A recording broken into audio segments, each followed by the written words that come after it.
होगी start. Good morning students. Good morning ma'am. Okay, आज हमने पास्ट इंडेफिनिट टेंस की जो है रिवीजन करनी है। पहले के जो सेशन थे इसमें हमने प्रेजेंट के सारे पार्ट्स जो है वो डिस्क्राइब किए थे। आज हमने पास्ट इंडेफिनिट, इसके पहले हमने सिंपल पास्ट के हमने रीड आउट किए थे, जिसमें छोटे बच्चों को सिंपल पास्ट टेंस सिखाया गया था, जो कि हमारी सबसे यानी कि फंडामेंटल जरूरत है। आज हमें पास्ट इंडेफिनिट करना है। तो पास्ट इंडेफिनिट को अगर हमें इंट्रोडक्शन लेंगे कि हमें कैसे पता चले कि वो पास्ट इंडेफिनिट टेंस चल रहा है, तो जो लाइन है, जो वाक्य का अंत है, जो लाइन की सेंटेंस की एंडिंग होती है, वो मात्रा वाले वर्ड से होती है। आ, ए, ई या फिर ता, था, ते, थे, ती, थी से होती है। आ, ए, ई तो एक नॉर्मल सी बात है, जैसे कि मैं दिल्ली गया, उन्होंने चाय पी, हमने मैच देखा, ये सरल सेंटेंस है। लेकिन ता, था, ते, थे, ती, थी उस कंडीशन में यूज किए जाते हैं जब कोई पुरानी हैबिट है जो कि अब नहीं है, यानी किसी पास्ट एक्शन को डिनोट करने के लिए ताथा तेथी की जैसे वाक्य रहता है। ये भी सेंटेंस तीन तरह के होते हैं। पहला एफर्मेटिव, जिसे हम सकारात्मक या पॉजिटिव सेंटेंस कहते हैं। इसका रूल है सब्जेक्ट वर्ब की सेकंड फॉर्म और ऑब्जेक्ट। प्रेजेंट इंडेफिनिट टेंस में हमने सब्जेक्ट वर्ब की फर्स्ट फॉर्म और ऑब्जेक्ट किया। तो जब प्रेजेंट को पास्ट में हमने कन्वर्ट किया तो वर्ब की फर्स्ट फॉर्म जो है वो सेकंड फॉर्म में कन्वर्ट हो। इसलिए यहाँ पे पॉजिटिव सेंटेंस बनाने का रूल सब्जेक्ट वर्ब की सेकंड फॉर्म और ऑब्जेक्ट हो।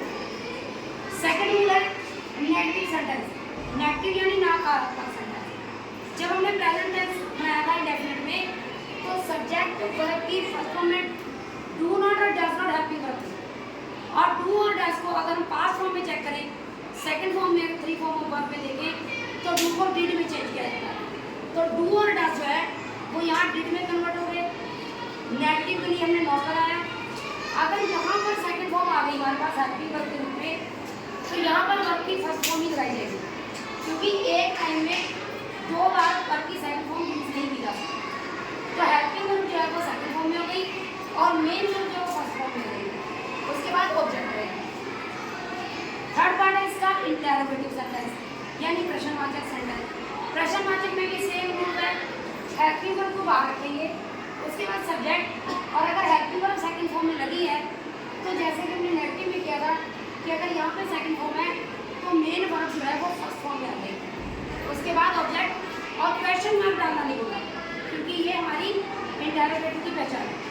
इस साइन के बिना सेंटेंस को हमने पॉजिटिव में यूज कर लेंगे। अब हमने एक इसकी एग्जांपल लेनी है।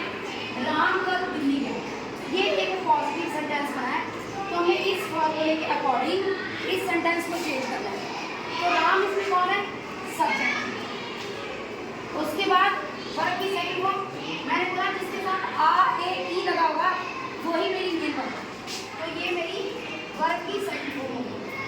अब जो बच जाएगा वो मेरा ऑब्जेक्ट। अब इस सेंटेंस को हमने लिखना है राम जाने की इंग्लिश होती गो, गो की सेकंड फॉर्म कौन सी होगी? Went. Ram went to Delhi. अब ये कल जो है बीता हुआ कल है, बीते हुए कल को हम यस्टरडे में लिखेंगे और आने वाले कल को हम टुमारो में लिखेंगे। ये आएगा yesterday. Ram went to Delhi yesterday, ये मेरा पॉजिटिव सेंटेंस हो गया। अब नेगेटिव है, हमने आपका अपमान नहीं किया, ये सब्जेक्ट, ये वर्ब, ये नॉट और ये ऑब्जेक्ट है। हमने नहीं किया, डिड नॉट, अपमान, इंसल्ट, इसका you, we did not insult you, हमने आपका अपमान नहीं किया। Subject, helping verb plus not, verb की फर्स्ट फॉर्म और ऑब्जेक्ट। लास्ट है क्या? इसने बाग से फूल तोड़े, ये सब्जेक्ट, ये वर्ब, ये ऑब्जेक्ट। अब ये हेल्पिंग वर्ब होगी यहाँ पे। डिड, ही या शी लिख सकते हैं यहाँ पे, क्योंकि वो हमें नहीं पता कि फीमेल है कि मेल है। Did he pluck the flowers